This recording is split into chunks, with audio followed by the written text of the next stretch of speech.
Hey there, deep diver. Ready to unlock some brain power? I'm in. Today, we're going to be diving deep into the work of neuroscientist and business expert Marynês Pereira Okay. to explore a fascinating concept she calls the escape valve of the brain. Interesting. The escape valve. And trust me, this one hits close to home. I bet it does. You with us for this deep dive? Absolutely. Perfect. Marina's work, it always kind of challenges how we think about our own minds, Yeah. So I'm ready to get into it. Okay, so imagine this. Okay. You're back in the Stone Age, All right. and bam, a saber-toothed tiger is eyeing you for dinner.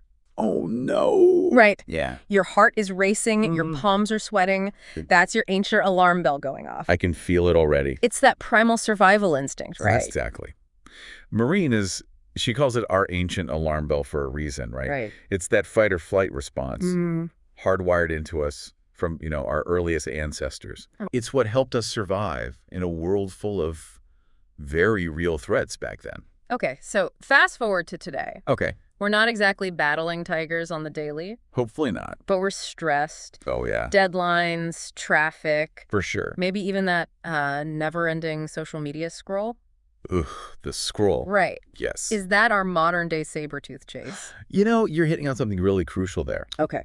Marine argues that our brains haven't quite, caught up to the times. Interesting. We still experience that ancient alarm bell, even when the threats aren't always so. Well, Tuesday. So it's like our brains are still wired for a world that doesn't really exist anymore. That's the gist of it. Wow. And it gets even more interesting. Okay. Think about how we build castles in the modern world. Okay. Our homes, often with security systems, Right. gated communities, things like that. Right. They offer a sense of safety, right? Yeah. That's your ancient alarm bell being soothed. Even if the threat is more about peace of mind than actual danger. Right. That makes sense. Yeah. But this is where I get a little lost. Okay. If our brains are still so sensitive to threats, Yeah. why does it feel like so many people are just, checked out these days? That is a great question. And it's actually the heart of the escape valve concept. Okay.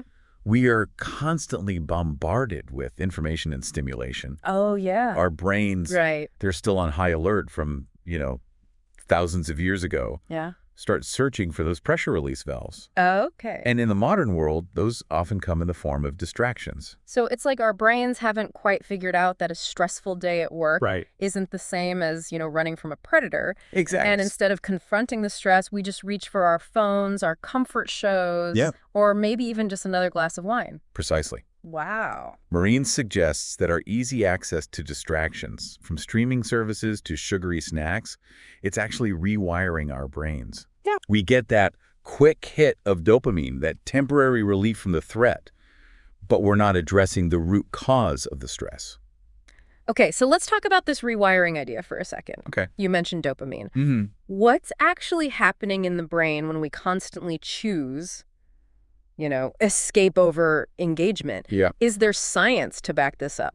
This Yeah. is where things get really fascinating. Okay. Have you ever heard of neuroplasticity? I have, yeah. Okay, so it's the brain's ability to change and adapt based on our experiences. Okay. Think about learning a new language. Mhm. It's initially challenging, For sure. but with consistent practice, Yeah.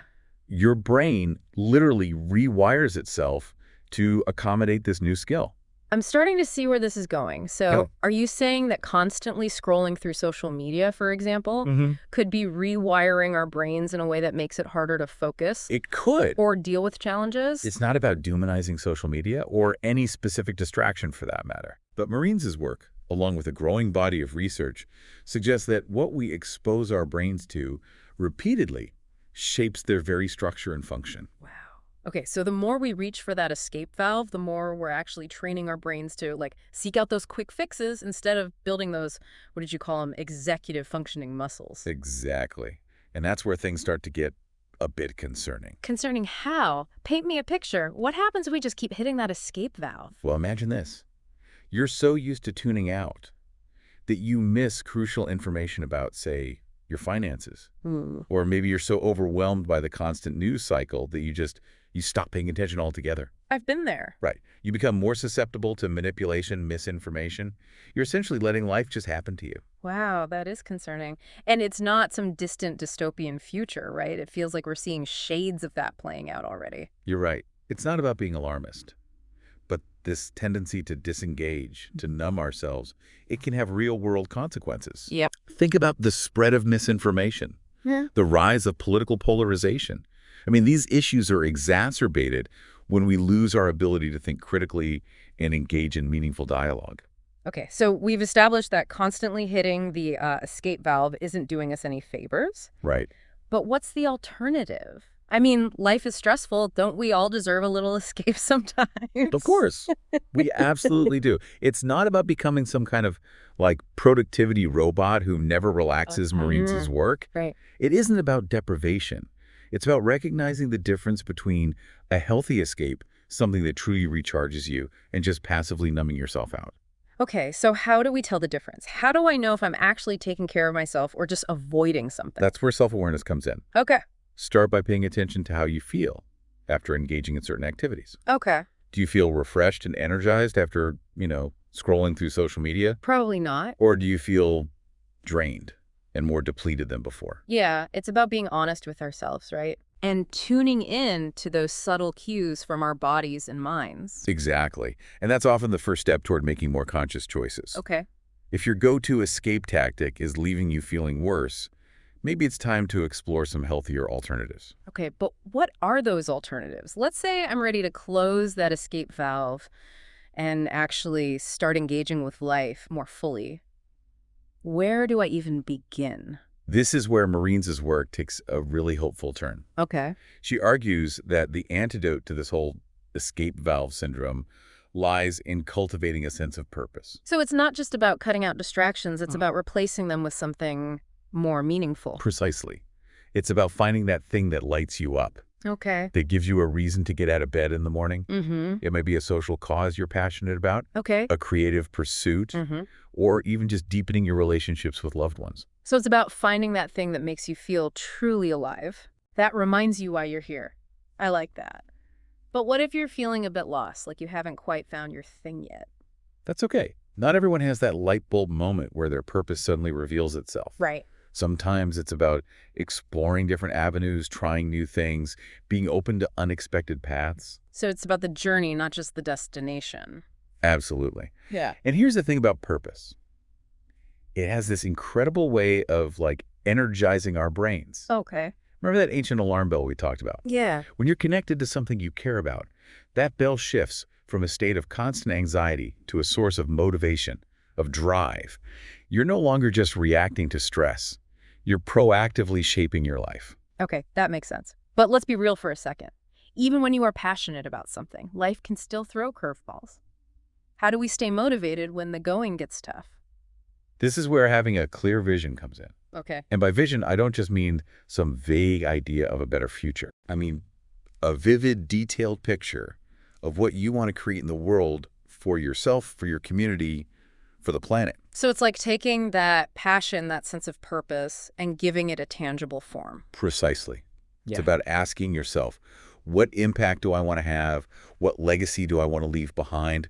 And then, most importantly, what concrete steps can I take today Yeah. to move closer to that vision?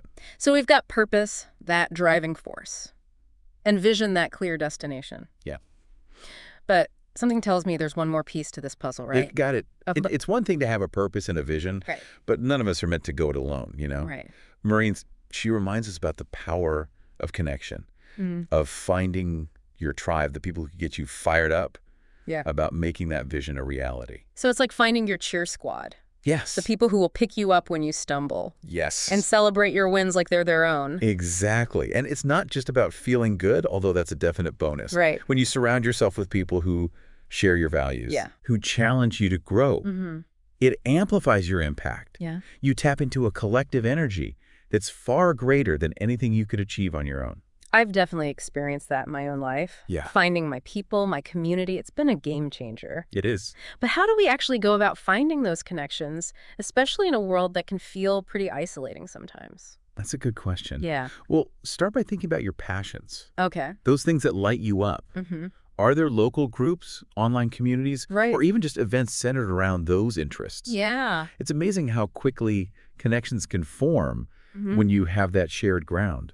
So it might be as simple as joining a book club, Yeah. volunteering for a cause you care about, Yeah. or even just like striking up a conversation with someone at a coffee shop who's reading your favorite author. Precisely. Yeah. And here's the thing. Every interaction, even those seemingly small moments, Right. they have the potential to spark something meaningful. Well- You never know where that next conversation, that next connection might lead. So it's about saying yes, more often yes to new experiences, yes to meeting new people, Yes. yes to stepping outside of our comfort zones. Exactly. And it's about being open to the unexpected detours life throws your way. Oh, yeah. Some of the most incredible connections happen when we least expect them. It's like that saying, the best way to predict the future is to create it. I love that. And it sounds like creating a more connected, more engaged life starts with that conscious choice to show up, Yes. to connect, to be present in the moment. Beautifully put. It's not always easy, especially when that escape valve is calling your name. Right. But by cultivating self-awareness, finding our purpose, clarifying our vision, and building meaningful connections, Yeah. we can rewrite our brain's default settings and unlock a whole new level of fulfillment and impact. This deep dive has been incredible. We've journeyed from like the ancient alarm bells of our brains to the very real power we have to shape our experiences in the modern world. So, as we wrap things up, what's one final thought you'd leave our listeners with today? I think Marine said it best. We are not simply passengers on this journey of life. We are the drivers. Ooh, I like that. We have a choice Okay. to either let our brains run on autopilot, constantly seeking escape, Mm-hmm. or to take the wheel and steer toward a future that's more aligned with our values and aspirations. So good. What will you choose? Powerful words to end on. Until next time, deep divers, remember you have the power to choose engagement over escape. Keep those brains buzzing, stay curious, and keep diving deep.